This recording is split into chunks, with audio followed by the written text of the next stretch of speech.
Udara pagi di desa Wonolaju terasa segar. Kabut tipis masih menggantung di atas hamparan padi yang menghijau. Berayun pelan diterpa angin lembut. Aroma tanah basah bercampur wangi rumput memenuhi udara, membuat siapapun yang menghirupnya merasa tentram. Burung-burung pipit beterbangan rendah, sesekali hinggap di batang padi, mencari butiran bulir yang mulai menguning. Tias melangkah pelan di pematang sawah. Ujung gamisnya terangkat sedikit agar tidak terkena lumpur. Ia baru saja mengunjungi rumah Sinta, sahabatnya sejak SMA, yang kini tinggal bersama suaminya di desa itu. Hari ini, Sinta memintanya untuk membawa beberapa kain pesanan dari kota. Tias memang sedang libur kuliah dan memutuskan menginap di rumah neneknya di desa, menikmati ketenangan yang jarang ia dapatkan di tengah riuhnya kehidupan kota.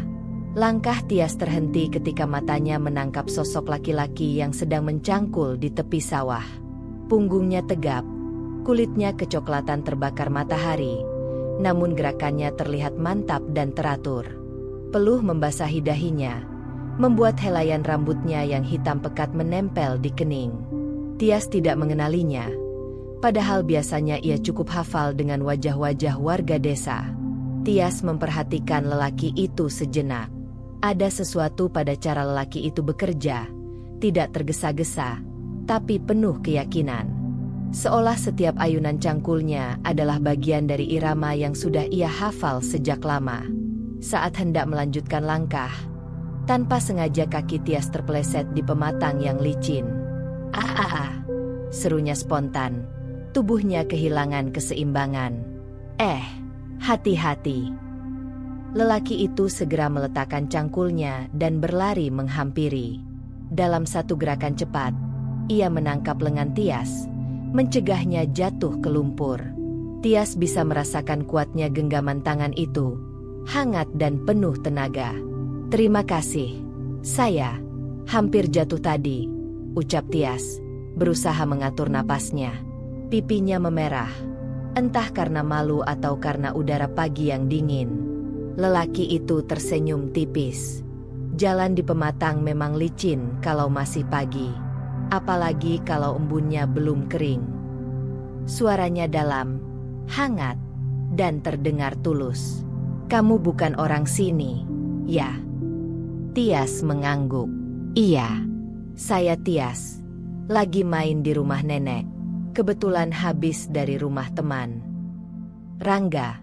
Lelaki itu memperkenalkan diri sambil mengulurkan tangan, yang langsung disambut Tias dengan sedikit ragu. Tangannya kasar, tanda sering bekerja di lapangan, tapi justru memberi kesan kuat dan dapat diandalkan. Mata mereka bertemu sesaat. Ada kilatan aneh yang membuat Tias cepat-cepat mengalihkan pandangan. Ia tak terbiasa berbicara lama dengan orang yang baru dikenalnya, apalagi laki-laki asing di tengah sawah. "Kamu kerja di sini setiap hari?" tanya Tias, mencoba mencairkan suasana. Rangga mengangguk. "Ya, begitulah. Sawah ini butuh dijaga dan diolah terus. Kalau tidak, siapa lagi yang akan merawatnya?" Jawaban sederhana itu membuat Tias menunduk. Di pikirannya, pekerjaan di sawah selalu identik dengan sesuatu yang berat, penuh kotor, dan biasanya dijalani orang-orang yang tidak punya pilihan lain. Tapi melihat caranya bicara, Rangga tidak tampak seperti orang yang mengeluh. Justru ada kebanggaan dalam setiap kata yang diucapkannya. "Kalau begitu, saya tidak ganggu lagi," kata Tias sambil tersenyum sopan. "Terima kasih sudah menolong." Rangga hanya membalas dengan anggukan kecil, namun matanya mengikuti Tias hingga gadis itu berjalan cukup jauh. Ada rasa ingin tahu yang menggelitik di hatinya. Siapa sebenarnya gadis itu? Dari caranya berpakaian dan bicara, jelas ia bukan anak desa. Namun kehadirannya pagi itu terasa berbeda. Siang harinya, Tias kembali menceritakan kejadian itu kepada Sinta. Dia namanya Rangga. Katanya dia kerja di sawah tiap hari. Badannya tegap, kulitnya sawo matang, kelihatan seperti pekerja keras, kata Tias sambil menyeruput teh hangat di beranda rumah Sinta. Sinta tersenyum penuh arti. Oh, Rangga? Iya, aku tahu dia. Tapi, nanti dulu. Aku nggak mau cerita banyak. Lebih baik kamu kenal dia sendiri. Tias mengernyit. Kenapa memangnya? Sinta mengangkat bahu. Pokoknya, jangan gampang menilai orang dari yang kamu lihat pertama kali. Kalimat itu membuat Tias terdiam. Ia teringat bagaimana pandangannya terhadap Rangga tadi pagi. Hanya seorang petani biasa, pikirnya. Tapi entah mengapa, ia merasa Sinta menyimpan sesuatu. Sore menjelang, langit mulai berwarna keemasan. Tias memutuskan untuk berjalan-jalan lagi di pematang sawah, menikmati semilir angin. Dari kejauhan, ia melihat Rangga lagi. Kali ini sedang menata tumpukan padi hasil panen bersama beberapa pria lain. Ia tertawa kecil saat melihat seorang anak kecil berlari menghampiri Rangga dan memanggilnya, "Kakang." Rangga mengusap kepala anak itu dengan lembut, lalu kembali bekerja. Tias berdiri agak jauh, memperhatikan. Ada rasa aneh di hatinya, campuran kagum dan penasaran. Siapa sebenarnya Rangga? Kenapa ia merasa ada sesuatu yang tidak biasa dari cara lelaki itu membawa diri? Matahari mulai tenggelam di balik bukit, meninggalkan semburat oranye yang indah. Di sanalah, tanpa disadari, benih cerita mereka mulai tumbuh. Pagi itu, mentari muncul perlahan dari ufuk timur, menyinari hamparan sawah yang masih basah oleh embun. Desa Wonolaju kembali berdenyut dengan kesibukan warganya. Suara ayam berkokok, bunyi lesung ditumbuk ibu-ibu, dan derit roda gerobak kayu membentuk irama khas pedesaan. Tias bangun lebih awal dari biasanya. Ada sesuatu yang mendorongnya untuk keluar rumah neneknya pagi itu. Ia mengambil cardigan tipis dan memutuskan berjalan menuju pasar desa. Meski hanya berniat membeli beberapa buah, langkahnya secara tak sadar melewati jalur pematang yang sama seperti kemarin. Jalur tempat ia bertemu Rangga. Dari kejauhan, ia kembali melihat sosok itu. Rangga sedang duduk di tepi sawah, melepas sepatunya, mencuci kaki di parit kecil. Cangkulnya tergeletak di samping, dan sebuah botol air minum besar tergeletak di tanah. Kali ini, Rangga tampak lebih santai, meski peluh tetap membasahi lehernya. "Pagi, Rangga," sapa Tias, sedikit ragu namun berusaha percaya diri. Rangga menoleh. Senyumnya muncul cepat, seperti matahari yang menembus kabut. "Pagi, Tias. Mau ke pasar?" "Iya, kebetulan lewat sini. Lagi istirahat." Tias melirik cangkul di sampingnya. Rangga mengangguk. "Iya, baru selesai mencangkul sebagian lahan. Mau lanjut lagi sebentar." Ia mengambil botol air dan menawarkannya. "Mau minum? Airnya bersih, baru diambil dari sumur." Tias tersenyum dan menggeleng. "Terima kasih, saya masih kuat." Namun ia duduk di batu besar di dekatnya, memandang hamparan sawah yang membentang. Pemandangan di sini indah sekali. Rangga mengikuti arah pandang Tias. "Iya, kalau pagi begini, rasanya semua masalah hilang. Alam selalu punya cara menenangkan hati." Ucapan itu membuat Tias menoleh. "Kamu terdengar bijak." Rangga terkekeh pelan. "Bukan bijak, cuma sudah terbiasa hidup di sini. Alam mengajarkan banyak hal. Tentang kesabaran, kerja keras, dan menerima hasil apa adanya." Percakapan mereka berlanjut. Tias mendengar Rangga bercerita tentang proses mengolah sawah, dari membajak, menanam, hingga panen. Ia bercerita dengan penuh semangat, matanya berbinar, seolah sawah itu bukan sekadar pekerjaan, tapi bagian dari hidupnya. "Aku pikir, bekerja di sawah itu membosankan," kata Tias pelan. "Tapi mendengar ceritamu, aku merasa ada sesuatu yang berharga di baliknya." Rangga tersenyum tipis. "Kebanyakan orang hanya melihat lumpur di kaki kami. Mereka tidak melihat padi yang kami hasilkan untuk memberi makan banyak orang. Kata-kata itu membuat dada Tias terasa hangat. Ada rasa hormat yang tumbuh tanpa ia sadari.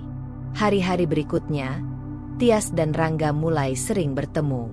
Awalnya hanya bertegur sapa. Lama-lama mereka mulai bercakap lebih lama. Kadang Rangga membantu Tias membawa belanjaannya dari pasar. Kadang Tias mengantarkan air minum untuk Rangga dan para pekerja sawah. Sinta, yang memperhatikan kedekatan itu, hanya tersenyum setiap kali Tias bercerita. Hati-hati jatuh hati, Ti, ucapnya suatu sore sambil menyeruput kopi. Tias memutar bola mata. Ah, Sin, aku cuma senang ngobrol sama dia. Rasanya menyenangkan saja. Namun di lubuk hatinya, ia tahu perasaan itu lebih dari sekadar senang ngobrol. Ia mulai menunggu-nunggu kesempatan untuk bertemu Rangga. Bahkan, ketika Rangga tertawa mendengar leluconnya, Tias merasa seperti mendapat hadiah kecil yang menghangatkan harinya. Suatu sore, hujan turun tiba-tiba. Tias yang sedang berjalan pulang dari pasar terjebak di pematang, tanpa payung. Hujan deras membuat jalannya licin dan berbahaya. Dari kejauhan, Rangga melihatnya dan bergegas membawa payung besar. "Kamu bisa masuk angin kalau kehujanan begini," kata Rangga sambil memayungi Tias. Suaranya agak keras agar terdengar di tengah deru hujan. Tias menunduk, menyembunyikan senyum yang entah kenapa muncul begitu saja. "Terima kasih, Rangga." Di bawah payung itu, mereka berjalan beriringan melewati pematang sempit. Angin dingin menusuk kulit, namun hati Tias justru terasa hangat. Dan di sanalah, tanpa mereka sadari, benih cinta mulai tumbuh subur, diam-diam, seperti padi yang perlahan menguning di sawah. Pagi itu, suasana desa Wonolaju lebih ramai dari biasanya. Ada pasar tiban, pasar yang hanya muncul sebulan sekali, dan warga dari desa-desa sekitar berdatangan. Jalan tanah yang biasanya sepi kini dipenuhi pedagang, pembeli, dan anak-anak yang berlarian sambil membawa balon warna-warni. Tias datang bersama Sinta, berniat membeli kain dan beberapa bahan masakan untuk nenek. Di tengah keramaian, Tias melihat Rangga, tapi kali ini bukan sedang mencangkul atau membawa karung padi. Ia berdiri di dekat pedagang sayur, berbicara dengan beberapa pria yang berpakaian rapi, lengkap dengan catatan di tangan. Itu bukan orang-orang dari koperasi tani," bisik Sinta sambil melirik ke arah mereka. Tias menoleh, memperhatikan. Rangga tampak sedang memberi instruksi. Beberapa kali ia menunjuk ke arah lahan di kejauhan, lalu salah satu pria mencatat cepat. Gerak-geriknya tegas, dan cara orang-orang itu mendengarkannya jelas bukan sikap bawahan terhadap pekerja biasa. "Sepertinya iya," gumam Tias pelan. Ada rasa penasaran yang semakin tumbuh. "Sin, sebenarnya Rangga itu?" Sinta buru-buru memotong, tersenyum misterius. "Nanti saja, kamu akan tahu sendiri." Sore harinya, hujan gerimis turun membasahi desa. Tias berjalan melewati jalan yang membelah sawah.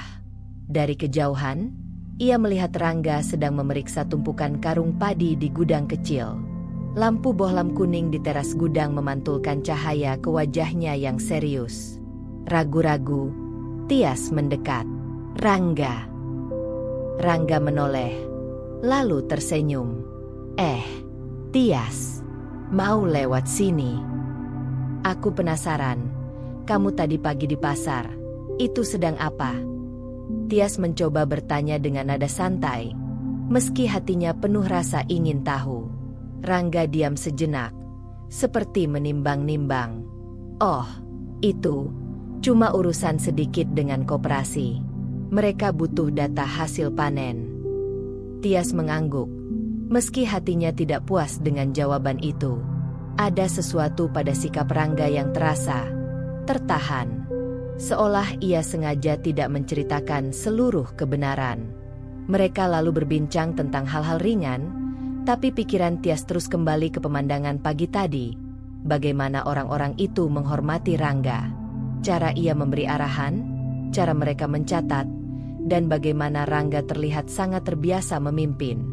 Beberapa hari kemudian, Tias mendapat undangan dari Sinta untuk datang ke sebuah acara panen raya di balai desa. Katanya, semua warga akan berkumpul, termasuk para petani dari desa-desa sekitar. Saat acara dimulai, kepala desa memberi sambutan, memuji hasil panen yang melimpah tahun ini. Lalu, ia memanggil seseorang untuk maju ke panggung. Dan kita semua berterima kasih kepada Rangga, juragan sawah sekaligus donatur terbesar bagi program pertanian kita. Tias tertegun. Kata juragan sawah langsung menancap di kepalanya.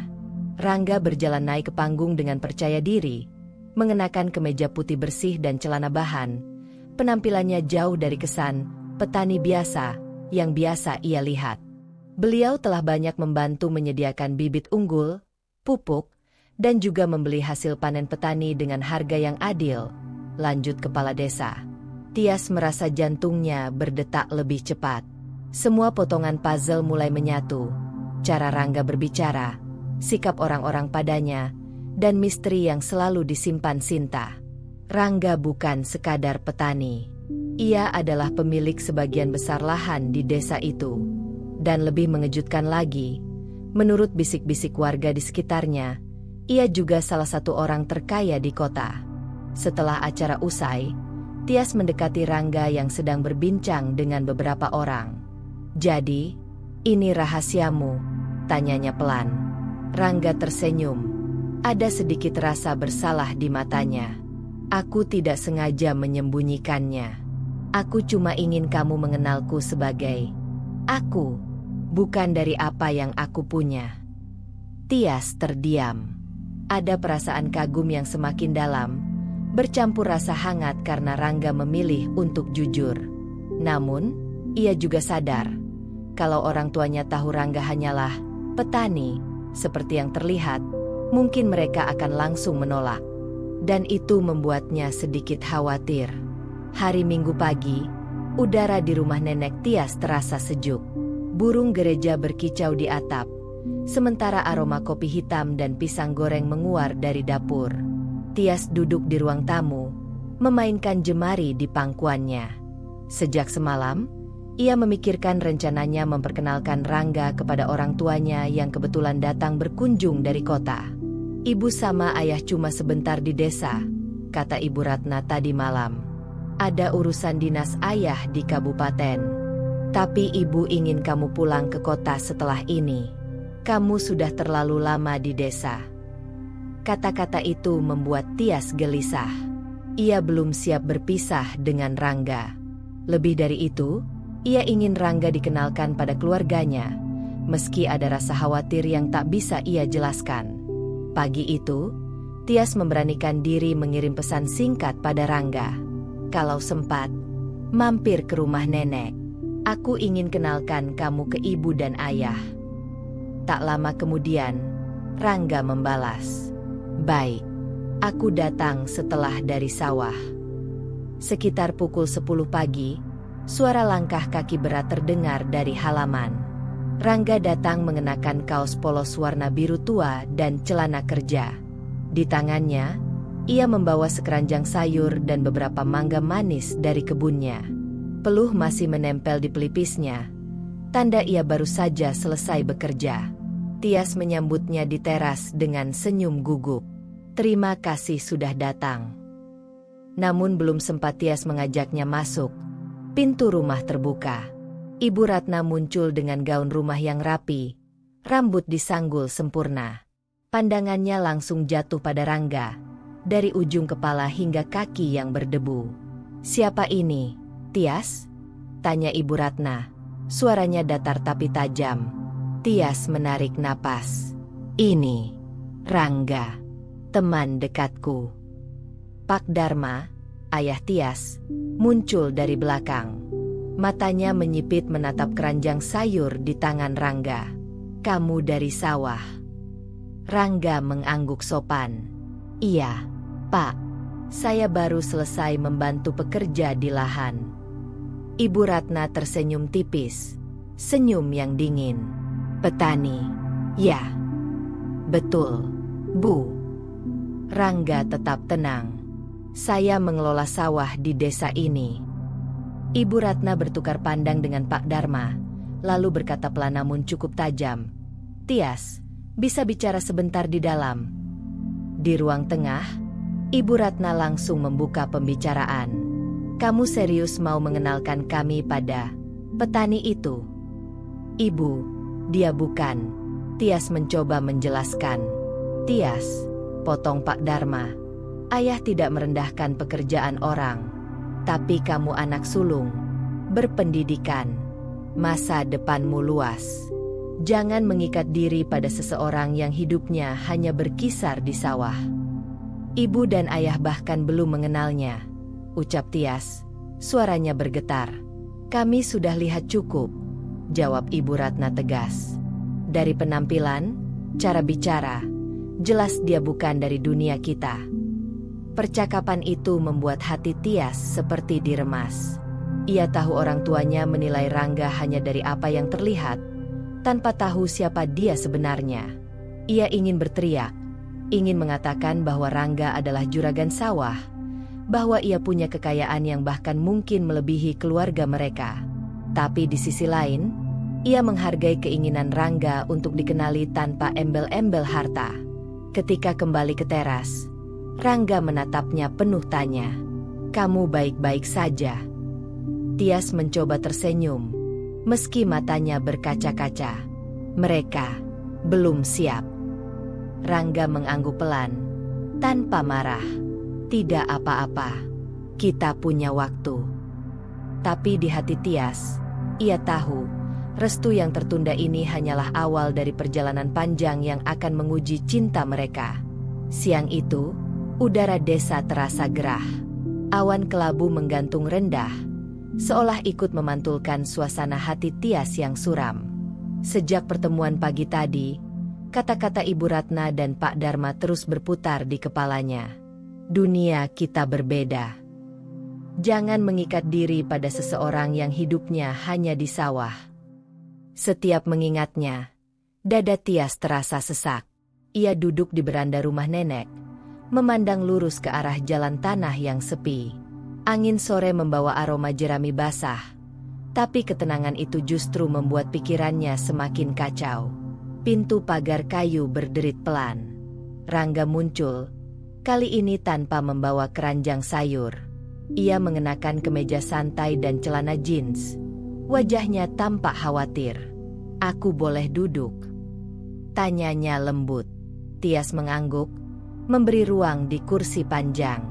Beberapa detik mereka hanya diam, mendengar suara jangkrik dan ayam yang sesekali berkokok di kejauhan. Aku tahu dari matamu, ada yang kamu tahan, ucap Rangga akhirnya. Tias menelan ludah. Rangga, ibu dan ayah, mereka menolakmu, bahkan sebelum mengenalmu. Rangga menatap lurus ke depannya. Aku mengerti. Tidak mudah bagi mereka menerima orang asing yang kelihatannya sederhana. Sederhana. Tias hampir tertawa, tapi suaranya terdengar getir. Mereka tidak tahu apapun tentang kamu. Mereka hanya melihatmu sebagai petani, lalu langsung menilai. Rangga menarik napas panjang. Aku memang petani. Itu bukan hal yang memalukan. Justru aku bangga. Tapi aku tahu, bagi orang tuamu, itu mungkin dianggap kekurangan.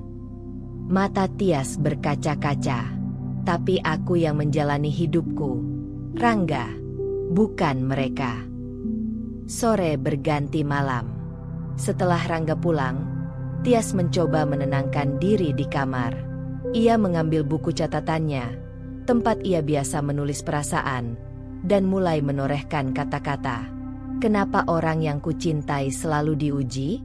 Kenapa mereka tak mau melihat hatinya? Hanya melihat cangkul di tangannya? Padahal aku melihat jauh lebih dari itu. Aku melihat masa depan. Aku melihat rumah. Air mata jatuh tanpa ia sadari, membasahi sudut halaman buku. Keesokan harinya, Tias membantu nenek menjemur padi di halaman. Saat itulah Ibu Ratna menghampiri. "Tias, ayah sudah selesai urusannya. Kita pulang besok pagi." Tias meletakkan tampah dengan agak keras. "Ibu, aku belum mau pulang." "Ibu tidak mau kamu semakin terikat dengan Rangga itu," jawab Ibu Ratna tanpa basa-basi. "Kenapa ibu begitu membencinya? Dia baik, sopan, pekerja keras." Ibu Ratna mendesah. Kamu belum mengerti. Hidup di kota tidak sama dengan hidup di desa. Teman bicara, lingkaran sosial, semua berbeda. Kamu akan sulit jika menikah dengannya." Tias menatap ibunya. Matanya penuh luka. Mungkin ibu lupa, cinta tidak mengenal lingkaran sosial. Ibu Ratna terdiam sesaat, lalu berbalik meninggalkan Tias. Namun kata-kata itu sudah cukup membuat jarak di antara mereka semakin lebar. Malam itu, Tias duduk sendirian di tepi pematang, memandang bulan yang separuh tertutup awan. Ia memeluk lututnya, mencoba mengusir rasa sedih. Langkah kaki di belakangnya membuatnya menoleh. Rangga datang, membawa termos teh hangat. "Aku tahu kamu butuh ini," katanya sambil menuang teh ke dalam gelas kecil. Tias tersenyum tipis. "Terima kasih." Mereka duduk berdampingan, membiarkan keheningan bicara untuk mereka. Dan di tengah rasa sakit yang ia bawa, Tias merasakan satu hal yang pasti. Rangga adalah rumah yang ia pilih. Meski jalan menuju rumah itu penuh duri. Pagi itu, langit Wonolaju berwarna biru cerah. Embun di pucuk padi memantulkan cahaya matahari, menciptakan kilauan seperti permata. Namun di hati Tias, badai kecil masih bergulung. Badai yang ia putuskan untuk hadapi, bukan dihindari. Setelah sarapan, ia memanggil Sinta ke rumah nenek. Mereka duduk di teras, ditemani secangkir teh panas dan pisang goreng. "Sin," kata Tias, suaranya tegas. "Aku sudah memutuskan. Aku akan tetap bersama Rangga, apapun kata ibu dan ayah." Sinta mengangkat alis. "Kamu yakin? Ini berarti kamu harus siap melawan semua penilaian mereka." Tias mengangguk. "Aku tahu ini tidak mudah. Tapi kalau aku menyerah sekarang, aku akan menyesal seumur hidup. Rangga bukan orang sembarangan. Dia pekerja keras, jujur, dan dia membuatku merasa dihargai." Sinta tersenyum tipis. "Kalau begitu, aku akan dukung kamu. Tapi kamu juga harus siap dengan kemungkinan terburuk." Siang itu, Tias menemui Rangga di sawah. Lelaki itu sedang mengawasi para pekerja menanam bibit padi baru. Bajunya basah oleh keringat, namun wajahnya tetap tenang. "Rangga," panggil Tias. Rangga menoleh. Senyumnya muncul cepat. "Hai, Ti. Ada apa?" Tias berjalan mendekat, lalu berhenti tepat di depannya. "Aku sudah memutuskan. Aku akan tetap bersamamu. Aku tidak peduli apa kata orang, bahkan ibu dan ayah." Rangga terdiam, tatapannya dalam. "Tias, aku senang mendengar itu. Tapi aku tidak mau kamu berkorban terlalu banyak." "Aku tidak menganggap ini pengorbanan," jawab Tias mantap. "Aku memilih ini." Rangga menarik napas panjang, lalu mengangguk. "Kalau begitu, kita hadapi bersama." Malam harinya, Ibu Ratna kembali mengungkit masalah Rangga saat makan malam. "Tias, ayah sudah menyiapkan calon lain untukmu. Anak teman ayah, kaya, berpendidikan, dan tinggal di kota." "Aku tidak tertarik," jawab Tias singkat. Tapi, Ibu Ratna hendak membantah. Namun Tias memotong. "Ibu, ayah, aku menghargai semua yang kalian lakukan untukku. Tapi aku yang akan menjalani hidup ini. Rangga orang baik. Dan aku tidak akan meninggalkannya hanya karena kalian tidak suka. Suasana meja makan mendadak hening. Nenek yang duduk di ujung meja tersenyum samar, seolah memahami keberanian cucunya. Pak Dharma menghela napas, namun kali ini tidak berkata apa-apa. Ibu Ratna hanya meletakkan sendoknya pelan. Matanya dingin. Tapi di hati Tias, ia merasa lebih ringan, karena untuk pertama kalinya, ia berdiri penuh untuk cintanya. Keesokan harinya, Rangga menjemput Tias di depan rumah nenek. Mereka berjalan di pematang. Angin pagi meniup helai rambut Tias. Rangga memegang tangan Tias dengan mantap. Apapun yang terjadi setelah ini, kata Rangga, kamu tidak akan sendirian.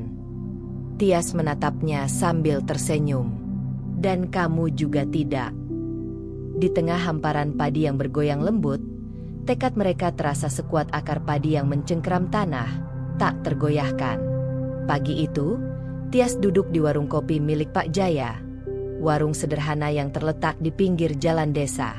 Meja kayu dipenuhi bekas goresan. Aroma kopi hitam bercampur wangi pisang goreng memenuhi udara. Sinta duduk di seberangnya, mengaduk es teh sambil menatap wajah Tias yang murung. "Ti, matamu bengkak. Jangan bilang kamu menangis semalaman," kata Sinta, setengah khawatir setengah menggoda. Tias menghela napas. "Aku cuma lelah." Ibu dan ayah seperti tidak mau mendengar penjelasanku. Mereka menilai Rangga hanya dari cangkul yang dia pegang. Sinta menopang dagu. Yah, memang sulit mengubah pikiran orang yang sudah terbentuk. Apalagi soal status sosial. Tapi justru di sini kamu harus kuat. Tias mengangguk.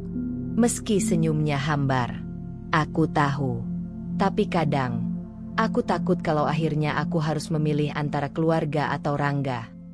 Sinta mencondongkan tubuh. Suaranya serius. "Ti, kamu sudah dewasa.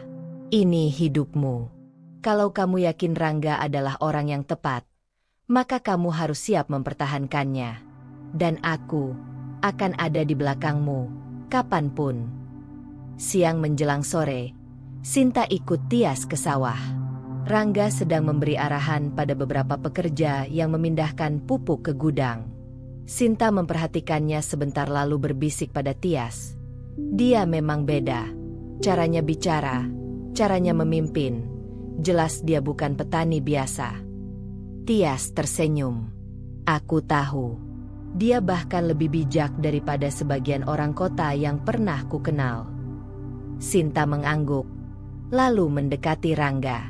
"Mas Rangga, kalau nanti orang tua Tias tetap keras kepala, kamu jangan mundur ya. Aku kenal dia. Kalau dia sudah bilang, iya, itu artinya dia benar-benar serius." Rangga terkejut, lalu tersenyum. "Terima kasih, Sinta. Aku tidak akan mundur." Beberapa hari kemudian, saat keluarga Tias kembali mencoba membicarakan perjodohan dengan anak teman Pak Dharma, Sinta tanpa diminta datang ke rumah nenek. Ia sengaja menegur Ibu Ratna dengan sopan namun penuh makna. "Bu, maaf kalau saya lancang. Tapi saya sudah berteman dengan Tias bertahun-tahun. Saya tahu dia tidak mudah jatuh cinta, apalagi mempertahankan orang yang dia sayang. Kalau dia sudah memilih Rangga, berarti Rangga memang orang yang pantas." Ibu Ratna hanya menatap Sinta sekilas, lalu berbalik menuju dapur tanpa menjawab. Tapi Tias melihatnya, kilatan ragu di mata ibunya. Ragu yang selama ini tak pernah ada. Malam itu, Tias dan Sinta duduk di beranda rumah nenek. Lampu minyak menggantung di sudut. Suara jangkrik mengisi udara malam. "Terima kasih, Sin," kata Tias lirih.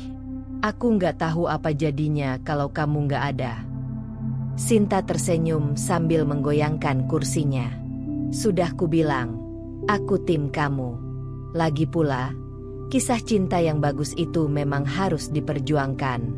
Kalau gampang, itu bukan kisah cinta, itu cuma cerita singkat." Tias tertawa kecil, dan untuk pertama kalinya dalam beberapa hari, dadanya terasa lega. Ia tahu, selama ada Sinta dan Rangga, ia tidak akan sendirian menghadapi badai. Hujan deras membasahi desa Wonolaju sore itu. Air mengalir di pematang, menimbulkan bunyi gemericik yang menenangkan. Namun suasana hati Tias sama sekali tidak tenang. Ia baru saja menerima pesan singkat dari ibunya. Besok siang, pulang ke rumah. Ada tamu penting. Jangan lupa dandan rapi. Tias sudah bisa menebak. Ini pasti tentang perjodohan yang sempat dibicarakan. Keesokan harinya, Tias pulang ke rumah di kota. Rumah itu besar, bergaya modern, dengan halaman depan yang dipenuhi tanaman hias mahal. Saat ia masuk, Ibu Ratna sudah menunggunya di ruang tamu dengan senyum yang terlalu manis untuk ukuran ibunya. Kenalkan, ini Ardi, anak teman lama ayah. Dia lulusan luar negeri, sekarang mengurus perusahaan keluarga, kata Ibu Ratna sambil meliriknya dengan tatapan penuh harap. Ardi berdiri, menjabat tangan Tias. Lelaki itu tampan, rapi, dengan aroma parfum mahal. Tapi semua itu terasa hambar bagi Tias. Senang bertemu denganmu, Tias, kata Ardi ramah.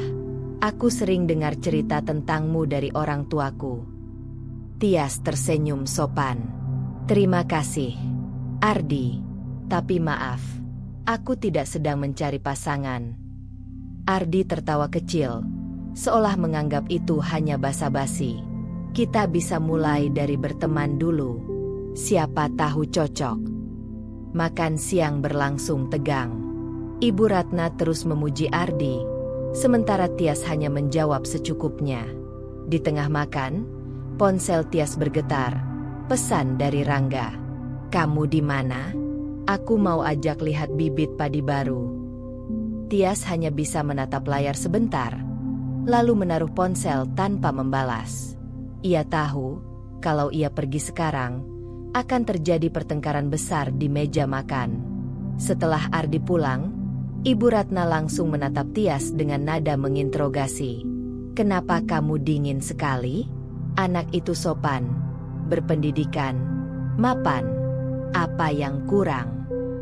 Aku tidak mencintainya, Bu, jawab Tias tegas. Cinta itu bisa tumbuh, Tias. Tapi kemapanan tidak datang begitu saja. Kamu mau hidup susah dengan petani miskin itu? Suara Ibu Ratna meninggi. Tias menggertakkan gigi. Rangga bukan petani miskin. Dia jauh lebih dari yang ibu kira. Ibu Ratna memutar bola mata. Ah, sudahlah. Aku tidak mau debat. Besok Ardi akan menjemputmu untuk makan malam. Malam itu, Tias duduk di tepi ranjang. Matanya menatap kosong ke jendela. Ia akhirnya menghubungi Rangga. Mas, besok aku harus makan malam sama orang yang dijodohin ibu, ucapnya pelan. Di ujung telepon, Rangga terdiam lama. Kalau itu yang membuat ibumu senang, lakukan saja. Aku tidak akan menahanmu. Tapi aku harap kamu tahu siapa yang benar-benar kamu mau. Suara Rangga terdengar tenang, tapi Tias bisa merasakan kepedihan di baliknya. Air mata mengalir di pipinya. Ia tahu ini bukan sekadar makan malam. Ini ujian besar. Dan ia bersumpah, ia tidak akan kalah. Minggu pagi itu, desa Wonolaju ramai luar biasa. Spanduk besar bertuliskan, Pesta Panen Raya Sedekah Bumi, terbentang di pintu masuk desa. Warga lalu lalang membawa hasil panen, padi, sayur, buah, untuk dipamerkan dan dibagikan. Tias berjalan menyusuri jalan berlapis tikar pandan bersama Sinta. Mas Rangga nggak bilang ya kalau acaranya semeriah ini? Tanya Sinta sambil tersenyum lebar. Dia cuma bilang mau ada acara syukuran. Aku kira biasa saja, jawab Tias. Ikut terkesima melihat dekorasi panggung, deretan gamelan, dan aroma masakan yang memenuhi udara. Di tengah keramaian, mata Tias mencari Rangga. Ia menemukannya di dekat panggung, mengenakan batik coklat dengan belangkon rapi di kepalanya. Tapi yang membuat Tias heran, Semua orang, dari anak kecil sampai tetua desa, menyapanya dengan hormat. "Selamat pagi, Pak Rangga." "Pak Rangga, terima kasih sudah bantu biaya pembangunan musola." "Pak, pupuk bantuan dari Bapak kemarin benar-benar berkualitas." Tias terdiam. Sinta menatapnya penuh arti. Kayaknya rahasia besar Rangga sebentar lagi kebuka. Acara dimulai. Kepala desa, Mbah Sastro, naik ke panggung dengan mikrofon di tangan. Suaranya berwibawa, terdengar jelas di seluruh lapangan. "Bapak Ibu sekalian, kita patut bersyukur atas panen melimpah tahun ini. Dan kita juga berterima kasih kepada donatur utama, yang tanpa beliau, acara ini dan banyak pembangunan di desa tidak akan terlaksana. Mari kita sambut Bapak Rangga Wicaksono." Tepuk tangan bergemuruh. Rangga naik ke panggung dengan langkah tenang. Tias nyaris tak percaya mendengar nama lengkap itu, nama yang sering ia dengar di kota sebagai pemilik lahan terbesar dan pengusaha sukses. Rangga tersenyum pada warga. "Saya tidak melakukan apa-apa sendirian. Semua ini berkat kerja keras kita bersama. Desa ini punya potensi besar, dan saya hanya ingin membantu agar kita semua sejahtera." Sorak-sorai kembali terdengar. Tapi bagi Tias, suara itu seolah menghilang, digantikan degup jantungnya yang kencang. Semua potongan puzzle mulai menyatu. Cara Rangga memimpin pekerja, wawasannya tentang pertanian, dan sikapnya yang rendah hati.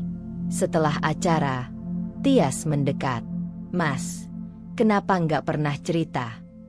Rangga menatapnya lembut. "Aku mau tahu, apakah kamu mau bersamaku karena aku siapa, atau karena aku apa adanya?" Air mata Tias menetes. Tapi kali ini bukan karena sedih. "Mas bodoh," ucapnya sambil tersenyum. "Aku cinta sama kamu, bahkan sebelum aku tahu siapa kamu sebenarnya." Di kejauhan, tanpa Tias sadari, ada sepasang mata yang melihat semua itu. Mata milik Ibu Ratna, yang kebetulan datang untuk melihat sendiri petani miskin yang selama ini dibicarakannya. Dan kini, ekspresi di wajahnya mulai berubah. Ibu Ratna berdiri agak jauh dari kerumunan. Kedua tangannya memegang tas dengan erat. Sejak tadi, ia melihat bagaimana warga desa menghormati Rangga. Setiap orang menyapanya dengan senyum tulus, dan bahkan kepala desa memuji kontribusinya. Pak Dharma yang berdiri di sebelahnya berdehem pelan. "Nah, Ratna, itu yang kamu bilang cuma petani miskin." Ibu Ratna tidak langsung menjawab. Matanya terus mengikuti Rangga yang sedang membantu anak-anak menata hasil panen di meja pameran. Ia teringat jelas hari ketika ia dan suaminya melihat Rangga mencangkul di sawah. Saat itu, ia merasa jijik, meremehkannya. Kini, rasa itu berganti menjadi malu yang menyesakan. Mbah Sastro menghampiri mereka.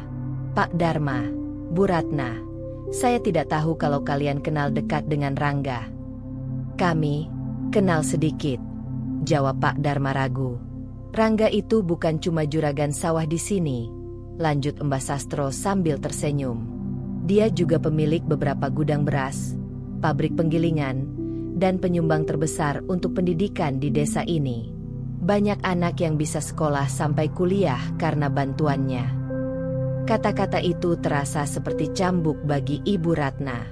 Ia menunduk, tak sanggup menatap Mbah Sastro. Di perjalanan pulang, mobil mereka melaju pelan di jalan desa yang basah oleh sisa hujan. Sunyi menyelimuti kabin.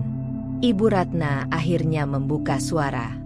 "Dar, kita sudah keterlaluan sama Tias, sama Rangga," ucapnya lirih. Pak Dharma menatap jalan di depan. "Aku akui, aku salah menilai.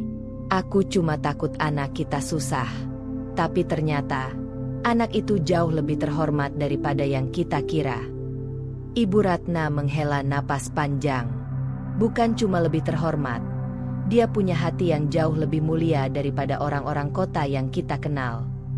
Malam itu, Ibu Ratna tak bisa tidur. Setiap kali memejamkan mata, ia teringat tatapan kecewa Tias saat dulu mereka menghina Rangga. Ia juga membayangkan betapa sabarnya Rangga, tidak pernah sekalipun membalas hinaan mereka. Akhirnya, ia mengambil ponsel dan mengetik pesan singkat kepada Tias. "Nak, besok ibu mau bicara. Ajak Rangga ke rumah. Tolong." Jarinya bergetar saat menekan tombol kirim. Ini bukan sekadar ajakan, tapi langkah pertama menuju pengakuan kesalahan, sesuatu yang tak pernah ia bayangkan akan ia lakukan. Pagi itu, rumah keluarga Tias terasa lebih hening dari biasanya. Tirai ruang tamu dibuka lebar, cahaya matahari menembus masuk, menyinari perabot kayu tua yang mengkilap. Ibu Ratna duduk di kursi tamu, mengenakan kebaya hijau muda, sementara Pak Dharma berdiri di dekat jendela, sesekali melirik jam tangan. Di dapur, Tias mempersiapkan teh dan kue, berusaha mengatur napasnya. "Mas Rangga, nanti santai aja ya, jangan tegang," ucapnya pelan sambil menatap Rangga yang duduk di meja makan. Rangga tersenyum tipis. "Aku nggak tegang, Ti. Cuma pengen semuanya berjalan baik." Sebenarnya, hatinya berdebar lebih cepat dari biasanya. Ia tahu, meski pesan singkat Ibu Ratna semalam terdengar lembut, suasana ini bisa berubah kapan saja. Pukul 10 tepat, Tias menggandeng Rangga masuk ke ruang tamu. Ibu Ratna menatap keduanya, lalu berdiri. Ada jeda hening beberapa detik sebelum ia berbicara. "Rangga, terima kasih sudah mau datang," ucapnya. Suaranya terdengar sedikit berat. "Dengan senang hati, Bu," jawab Rangga sopan sambil menunduk. Pak Dharma mempersilakan duduk. Tias duduk di samping Rangga. Tangannya diam-diam menggenggam tangan Rangga di bawah meja, memberi dukungan tanpa kata. Awalnya, pembicaraan terasa kaku. Ibu Ratna bertanya tentang kabar dan pekerjaan Rangga, tapi nada suaranya berbeda dari dulu, tidak lagi meremehkan. Setelah beberapa menit, ia akhirnya menghela napas panjang. "Rangga, ibu ingin minta maaf. Waktu itu, ibu sudah menilai kamu hanya dari penampilan. Ibu lupa bahwa hati dan budi jauh lebih berharga daripada harta yang terlihat." Rangga menatapnya tenang. "Tidak apa-apa, Bu. Saya mengerti. Semua orang punya alasan masing-masing ketika mengambil sikap." Pak Dharma ikut bicara. Suaranya tegas tapi kali ini lebih hangat. "Nak Rangga, saya juga minta maaf. Saya terlalu cepat menyimpulkan. Ternyata kamu bukan hanya pekerja keras, tapi juga orang yang peduli sama banyak orang." Suasana perlahan mencair. Ibu Ratna bahkan tersenyum tipis, sesuatu yang jarang Rangga lihat. Tias menatap kedua orang tuanya dengan lega. Matanya sedikit berkaca-kaca.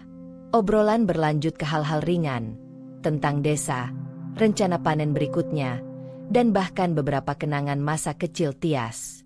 Rangga menjawab semua pertanyaan dengan tenang, sesekali melempar candaan ringan yang membuat Pak Dharma tertawa. Saat mereka pamit, Ibu Ratna mengantar sampai teras. "Rangga, kalau kamu tidak keberatan, datanglah lagi. Ibu ingin mengenalmu lebih baik," ucapnya tulus. Rangga mengangguk. "Tentu, Bu. Saya senang sekali." Di perjalanan pulang, Tias menggandeng lengan Rangga erat-erat. "Mas, aku lega banget. Rasanya kayak beban besar lepas dari pundak." Rangga tersenyum. "Ini baru langkah awal, Ti. Tapi aku janji, kita bakal lewati sisanya sama-sama." Dan untuk pertama kalinya sejak konflik itu muncul, keduanya merasa masa depan mereka mulai terlihat lebih terang. Sore itu, langit kota berwarna keemasan. Sinar mentari yang mulai condong menembus jendela besar ruang keluarga, memantulkan cahaya hangat di permukaan meja makan. Ibu Ratna sibuk menatap piring dan gelas, sementara aroma sayur lodeh dan ayam bakar memenuhi udara. Tias tersenyum melihat ibunya memasak sendiri, Sesuatu yang jarang sekali terjadi sejak mereka punya asisten rumah tangga. Wah, ibu turun tangan masak? Pasti ada yang spesial nih. Ibu Ratna melirik sekilas. Bibirnya membentuk senyum tipis. Hari ini ibu mau nyuguhin masakan ibu untuk calon menantu ibu. Tias tertegun sejenak. Kata-kata itu seperti musik di telinganya. Ia bergegas ke halaman, memanggil Rangga yang baru saja memarkir mobilnya. Saat makan malam dimulai, suasananya jauh berbeda dari pertemuan sebelumnya. Ibu Ratna duduk di sebelah Rangga, sesekali menambah nasi ke piringnya. Pak Dharma bercerita ringan tentang masa mudanya di desa, sementara Rangga mendengarkan dengan antusias. Mas Rangga, tadi ibu beli cabai sama sayur di pasar kota. Penjualnya bilang pernah dibantu modal sama kamu. Bener itu? Tanya Ibu Ratna sambil menatapnya. Rangga tersenyum. Iya, Bu. Waktu itu mereka kesulitan. Jadi saya bantu sedikit. Kalau pasar maju, kan semua warga ikut sejahtera. Pak Dharma mengangguk. Matanya penuh penghargaan. Kamu benar-benar beda dari kebanyakan orang kaya yang saya kenal. Setelah makan, mereka pindah ke ruang tamu. Ibu Ratna membawa sebuah kotak kecil berbalut kain batik. Ia menyerahkannya pada Rangga.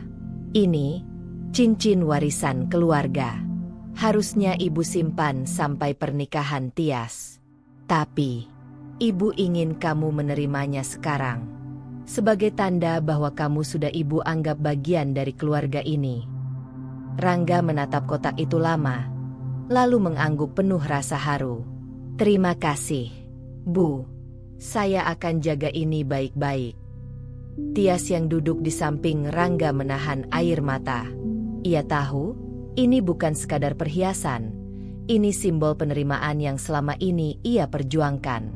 Malam semakin larut, namun suasana hati semua orang terasa ringan. Ketika Rangga dan Tias pamit, Ibu Ratna memeluk Rangga singkat tapi hangat. Jaga Tias baik-baik. Nak, ucapnya lirih. Rangga menjawab dengan suara mantap. Saya janji, Bu. Dan malam itu, untuk pertama kalinya sejak awal konflik, semua hati di rumah itu tenang. Karena kini, mereka tahu keluarga ini akan bertambah satu orang yang benar-benar membawa kebaikan. Sejak pagi buta, rumah keluarga Tias berubah seperti sarang lebah. Beberapa perempuan dari desa sibuk menyiapkan aneka hiasan bunga, sementara suara tukang kayu terdengar dari halaman belakang, membuat panggung kecil untuk resepsi nanti. Tias berdiri di tengah ruang tamu, memegang buku catatan yang penuh coretan. Dekorasi di gedung sudah beres. Tanyanya pada Sinta yang datang membantu. Sudah, tinggal pasang lampu gantung besok pagi.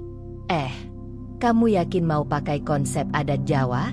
Kan ribet, goda Sinta sambil tersenyum. Tias tertawa kecil. Justru itu yang bikin indah.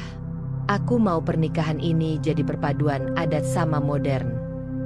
Di sisi lain desa, Rangga sedang memantau persiapan di sawah yang akan menjadi lokasi prewedding kedua mereka. Beberapa pekerja menata gubuk bambu dan lampu-lampu kecil yang akan dipasang di sepanjang jalan setapak. Mbah Sastro menghampiri. Nggak nyangka ya? Enggak. Dulu kamu pura-pura jadi petani biasa. Sekarang mau nikah sama gadis kota. Rangga tersenyum sambil mengikat tali tenda. Kadang, jalannya cinta memang nggak bisa ditebak. Mbah. Sore hari, kedua keluarga bertemu di rumah Tias untuk rapat terakhir. Ibu Ratna kini terlibat penuh, bahkan memberi ide desain undangan. Pak Dharma mengurus logistik bersama Rangga, membicarakan jumlah kursi, meja, dan parkir tamu. Ternyata kamu rapi juga urus acara, kata Pak Dharma sambil menepuk bahu Rangga. Rangga terkekeh. Urus panen aja bisa, Pak. Apalagi urus nikahan. Malamnya, Tias dan Rangga duduk di teras rumah sambil menyeruput teh. Di depan mereka, halaman sudah dipasangi lampu-lampu hias yang berkedip lembut. Mas, aku nggak nyangka kita sampai di tahap ini, ucap Tias pelan. Rangga menatapnya penuh kasih.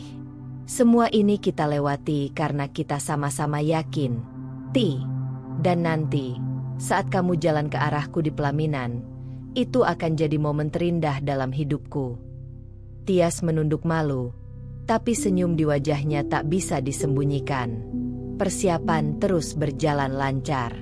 Setiap orang yang terlibat bekerja dengan penuh semangat, seolah pernikahan ini bukan hanya milik Tias dan Rangga, tapi milik seluruh desa. Dan di hati mereka berdua, tak ada lagi keraguan, hanya tinggal menghitung hari menuju kebahagiaan yang telah lama diperjuangkan. Fajar di desa itu terasa berbeda pagi ini. Udara segar bercampur dengan aroma bunga melati dan mawar yang memenuhi udara. Dari kejauhan, terdengar sayup-sayup suara gamelan yang mengalun lembut, seolah menyambut hari besar yang sudah dinanti. Di rumah keluarga Tias, suasana sibuk tapi penuh sukacita. Perias pengantin sibuk merias Tias, menata rambutnya dengan sanggul Jawa dan menyelipkan rangkaian melati yang harum. Gaun kebaya putih berbordir emas membalut tubuhnya, memancarkan keanggunan.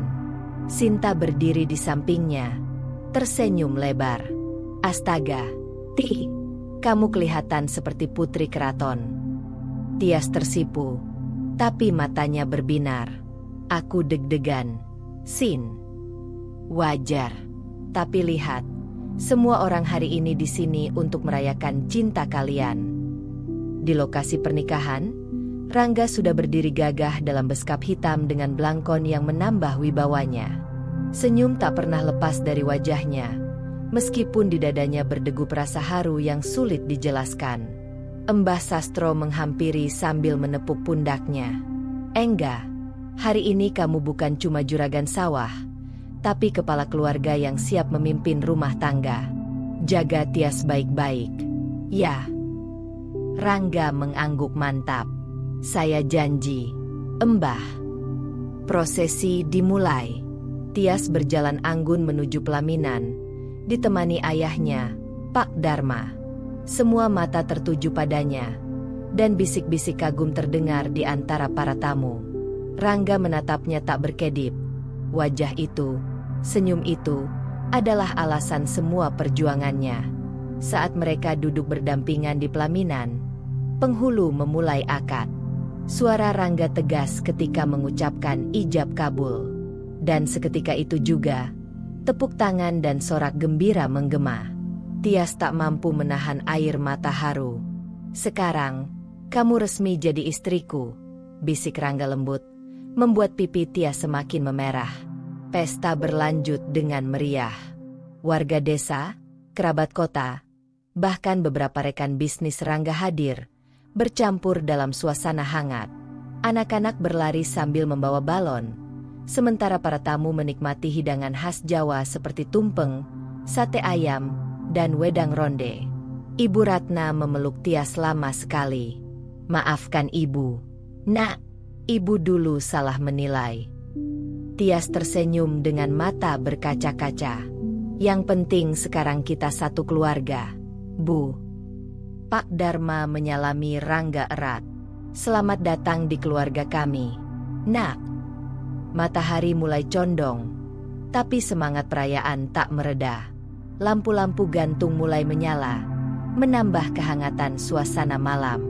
Tias dan Rangga menari pelan di tengah halaman, diiringi musik keroncong.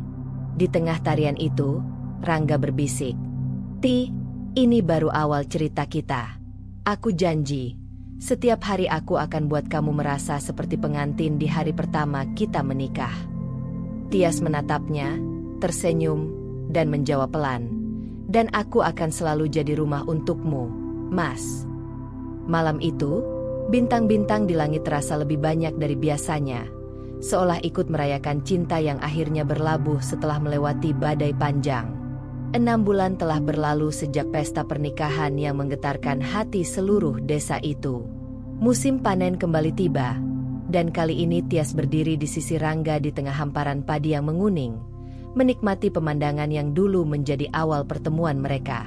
Ternyata, hidup di desa itu nggak sesulit yang kubayangkan, kata Tias sambil memegang topi caping, tersenyum ke arah suaminya. Rangga terkekeh. Aku kan sudah bilang, Ti, sawah ini bukan cuma sumber rejeki, tapi juga sumber kebahagiaan. Kehidupan rumah tangga mereka berjalan sederhana namun penuh makna. Pagi-pagi, Tias menyiapkan sarapan untuk Rangga sebelum ia berangkat mengurus pekerja di sawah. Sore hari, mereka sering duduk di beranda rumah besar Rangga, yang kini menjadi rumah mereka bersama, menikmati teh hangat sambil membicarakan masa depan. Sesekali, mereka pergi ke kota untuk mengunjungi orang tua Tias. Hubungan dengan keluarga kini jauh lebih hangat. Ibu Ratna sering memuji sikap Rangga yang bijak dan rendah hati, sementara Pak Dharma tak lagi canggung berbicara soal bisnis dengan menantunya. Pada suatu sore, saat matahari mulai tenggelam, Rangga mengajak Tias berjalan di pematang sawah. Suara jangkrik mulai terdengar, angin bertiup lembut, dan langit memerah keemasan. "Ti," ujar Rangga, menggenggam tangan istrinya erat. "Kamu tahu nggak, dulu waktu pertama kali aku lihat kamu di sini, aku ragu. Aku takut kamu nggak akan sanggup menerima kehidupanku." Tias tersenyum hangat. Kalau cinta itu tulus, Mas, status, pekerjaan, atau harta bukan halangan. Justru karena ketulusan itu, kita sampai di sini. Rangga menatapnya lekat-lekat, lalu mengangguk. "Kamu benar, dan aku akan menjaga ketulusan itu selamanya." Malamnya, di rumah, mereka duduk di teras sambil memandangi bintang. Sinta datang berkunjung, membawa kabar kalau warga desa sering menjadikan kisah mereka sebagai contoh untuk anak muda. "Kalian itu bukti nyata, Ti, bahwa cinta yang diperjuangkan dengan tulus akan menang melawan gengsi dan prasangka," ujar Sinta sambil menyeruput wedang jahe. Tias memandang Rangga, lalu tersenyum. "Iya, Sin, cinta ini sudah terbukti." Di dalam hati mereka berdua, tak ada lagi keraguan. Cinta yang dulu diuji oleh prasangka, gengsi, dan perbedaan kini telah tumbuh menjadi kekuatan yang mengikat mereka erat. Dan di bawah langit yang luas, mereka tahu perjalanan ini masih panjang, tapi selama mereka bersama, tak ada yang tak bisa dihadapi. Dan begitulah akhir dari cerita kita hari ini. Setiap perjalanan, seberapapun kecilnya, selalu menyimpan pelajaran dan makna. Semoga kisah ini bisa menginspirasi, menghibur, atau bahkan membuka sudut pandang baru untukmu. Kalau kamu suka dengan cerita seperti ini, jangan lupa untuk like, komen, dan tentunya subscribe agar kamu nggak ketinggalan cerita-cerita seru berikutnya. Aktifkan juga lonceng notifikasinya supaya kamu jadi yang pertama tahu saat cerita baru tayang. Sampai jumpa di kisah selanjutnya.